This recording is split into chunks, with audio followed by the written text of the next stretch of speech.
আপনাকে প্রথমে আমরা বলি, আমরা 12ই অক্টোবর থেকে এই প্রেস ক্লাব থেকে শুরু করে কেন্দ্রীয় শহীদ মিনারে অবস্থান নিয়েছি।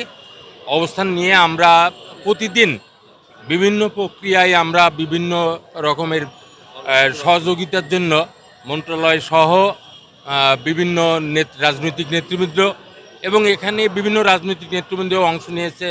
বাংলাদেশ জাতীয়তাবাদী দল বিএনপির কেন্দ্রীয় নেতারা আসছে, এখানে আসছে এনসিপির নেতারা আসছে, এখানে জামায়াতুল ইসলামের নেতারাও আসছে এবং অন্য দল সকল দলের নেতৃবৃন্দ এবং ঢাকা বিশ্ববিদ্যালয়ের শিক্ষক ছাত্র সহ 7 কলেজের ঢাকার 7 কলেজের ছাত্ররাও এখানে এসে আমাদের সাথে সমমর্মিতা প্রকাশ করেছে এবং আন্দোলনের সফলতা তারা কামনা করেছে।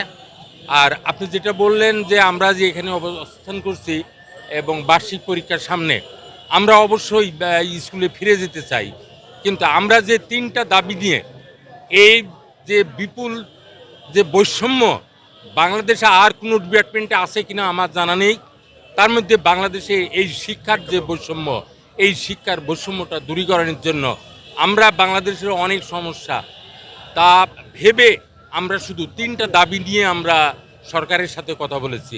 প্রথমত 20% বাড়ি ভাড়া এবং কর্মচারীদের 75% আছে উৎসব বোনাস আর 1500 টাকা মেডিকেল ভাতা।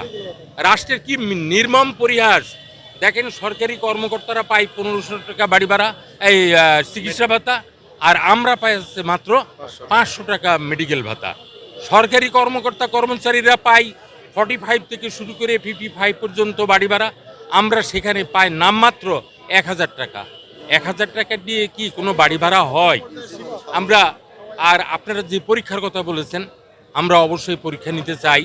আমাদের দাবিগুলো মেনে নিলে আজকেই আমরা প্রতিষ্ঠানে ফিরে যাব এবং আমরা শনিবার সহ সরকারি ছুটির দিন নিয়েও আমরা ক্লাস নিয়ে আমাদের যে 8 দিন বা 12 দিন যে শ্রেণীকক্ষে কার্যক্রম বন্ধ ছিল সেইগুলো আমরা শিক্ষার্থীদের বুঝিয়ে দিব এবং সঠিক সময়ে নির্ধারিত সময়ে আমরা পরীক্ষা সম্পন্ন করে শিক্ষার্থীদেরকে তাদের যথাযথ অবস্থান নিয়ে মূল্যায়ন করে তাদেরকে আমরা বিভিন্ন প্রকার সহযোগিতা করে তারা যাতে ক্ষতির সম্মুখীন না হয় সেই কাজটা আমরা করব। এটা আমরা দৃঢ় প্রতিজ্ঞ এবং দৃঢ় প্রত্যয় ব্যক্ত করছি।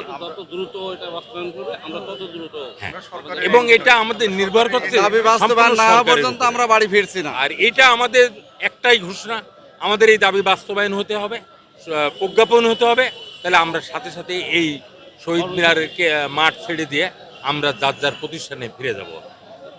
আর কোনো প্রশ্ন থাকলে করতে পারে। আপনাদের বর্তমান যে কুষ্টিয়া জেলার সব শিক্ষা কার্যক্রম বন্ধ আছে এখন,